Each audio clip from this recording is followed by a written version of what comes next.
Hey, I'm Annie, and I'm about to share with you a little bit of a secret. So lean in, because I'm about to share with you the #1 tip for interviews, specifically in the design field because that's my area of experience.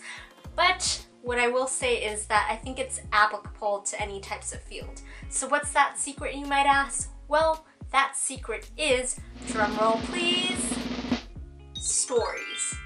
And before I explain why, let me just say, if you made it to the interview stage, congrats, because that means your resume slash portfolio slash CV was good enough that they thought you can do the job.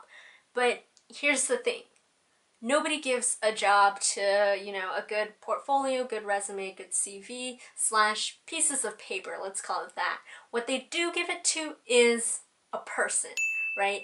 And so this is the moment where you can shine and you can tell your story. So let's take a look at how people usually do this part, right? This part comes in when the interviewer asks, so tell me a little bit about yourself. And a lot of the times applicants will say something to the effect of, "Hi, I'm Annie. I went to so-and-so school for so-and-so years. I worked at so-and-so place for so-and-so years, and I did so-and-so, and I'm so happy to be here." And then they proceed to wait for the interviewer to guide them through the questions, right? And that's fine and all, but it's a little bit boring. And so this is what you can do. Let's tell a good story. So a good story, in essence, what we're talking about is we're talking about Joseph Campbell's A Hero's Journey slash the monomyth. In essence, it's this hero slash main character who is in the world of known and goes into the world of unknown, and in it they experience challenges and tension, and when they emerge out of it, they become a transformed person. And that is the basis of a good story. So why are stories important? Well, stories are important because they build emotional rapport. Ultimately, what we're talking about here is the question of trust, right? Do they trust you slash do they trust you to get the job done? Do they trust you as a person? And that can be gained through them getting to know you. And so when we take a step back to, what we can see is that people usually choose people who they like slash relate to. And that is where storytelling comes into play. So just as an example, let me share with you my story and how it maps onto the hero's journey. So I first start off with asking the interviewer if it's okay to tell a story. And usually it's definitely okay because the main point of an interview is so that they can try to get to know who you are. And so right off the bat, I start off with, I used to be called loser. And that definitely piques a little bit of interest because why are you telling us that you call yourself loser? Are you like super self-deprecating? Like, how does this relate, right? And from there, I take it into, I called myself loser because it was a moniker that I had that combined my last name with this notion of me thinking that I was an underdog. And then from there, I point out that it was actually based off of the book Malcolm Gladwell's David and Goliath, where in the story, David and Goliath, it's a biblical story about how, David, this tiny little shepherd, I guess, defeated Goliath, this ginormous monster, if you will. And so in Malcolm Gladwell's version anyways, what he says is that even though in the biblical version people saw that as a tale of an underdog, what people didn't know though was that David all along, despite his size, had the skill to defeat Goliath. But people didn't see that because all they saw was the exterior. And so in that way I said I was David and Goliath was, design and how I was gonna solve for any design problems, because I had the skills necessary to take it on. And so that's how I related it back into the creative industry. From there, I went into how I became lucid, right? So I used to be called loser, but then I call myself lucid now. And so in between those, like, in between my journey, there were two main things that happened.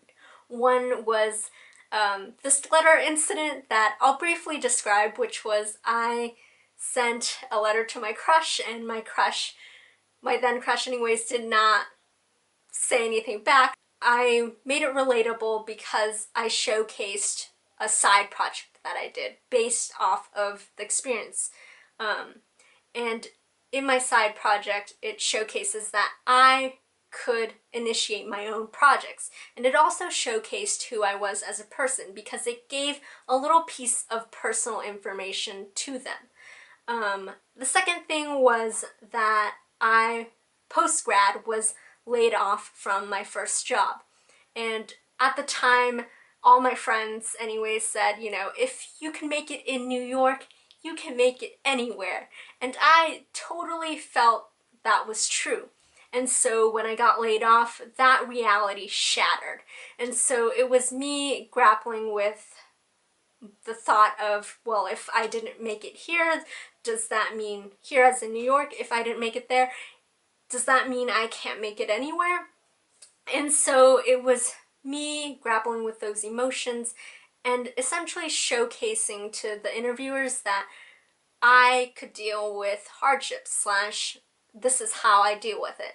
And so one of the ways that I dealt with it was through the act of storytelling, right? And so ultimately I called myself lucid because it was no longer a story about me versus the world, and it was no longer this, you know, I'm gonna win no matter what type of story. It was just me striving for clarity and, you know, to be more lucid, right? And so one of the ways in which I could achieve clarity was through the act of connection. And this is where I relate it back into design, right? Where, you know, I'm connecting my ideas to clients, or I'm connecting ideas to the audience, or I'm connecting to other people, right? There was just this whole massive layer of connections that I wanted to showcase that I can do. And so that ultimately became my story. And you can see the difference, right, between that story, because it gave so much more value than the story of, you know, well, that wasn't even really a story, right? If you just said, you know, I went to so-and-so school and I did so-and-so, glad to be here, like that initial, like, question answer type of response gave you so much less than if you had told a story, right? And so that is why stories are super important, right? Because again, they elicit emotional rapport. And while I can't tell you how to write or share your story, what I can say is this. Start off by listing moments in your life that are pivotal. Specifically, if it relates to your career choice, that's even better, because then they're not like, why are you telling me this story? So do that, and then keep writing, right? So you're familiar with your own story and you know yourself. Ultimately though, you hold the key to writing your own story, and everyone has a story that's worth sharing. So what's your story? And that's kind of the sum up of this video. That was the #1 tip for interviews. If you liked it, please do share / subscribe / if you found this helpful, do that. And if you know someone who you think this could help, please do share it with them as well. And thanks again for watching, and bye! See you around for the next videos, whenever that is. Because again, I don't think I'm that consistent. But yeah.